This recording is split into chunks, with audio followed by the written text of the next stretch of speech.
ज़बर ज़ेर पेश को जल्दी जल्दी पढ़ें। फ़ ऊ हम पढ़ते, लेकिन आगे मीम मुशद्दद है, तशदीद का काम मिलाना है, हम हमज़ा को मीम से मिलाकर पढ़ लेंगे और साथ में गुन्ना भी करेंगे क्योंकि मीम मुशद्दद में हमेशा गुन्ना होता है। मीम पेश मुँह होता है, ठीक है, मौ नहीं होगा, मुँह होगा, बिल्कुल होंठ गोल करके पढ़ना है। फ़उम्मु हू, इसमें होंठ बिल्कुल गोल करें और एक अलिफ बराबर इसको खींचना है, हू फ़उम्मुहू, इतनी मिक़दार में खींचना है। हा, अलिफ से पहले ज़बर हा, अलिफ मद्दा है, इसके एक अलिफ बराबर खींचे पढ़ेंगे।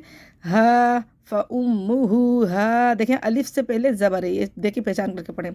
वी, वाव को बिल्कुल होंठ गोल करके पढ़ें, वी फ़उम्मुहू हावी, लोग फ़ा के मक़सद से पढ़ते हैं, वी पढ़ते हैं, वी नहीं है, वी है, वी। फ़उम्मुहू हावी या, फ़उम्मुहू हाविया तुन, वक्फ़ हम दो ज़रा ख़त्म हो जाएंगे। वक्फ़ सूरत में क्या पढ़ेंगे हम? फ़उम्मुहू हाविया, वसल में क्या था? फ़उम्मुहू हावियतुन, वक्फ़ में पढ़ेंगे फ़उम्मुहू हाविया।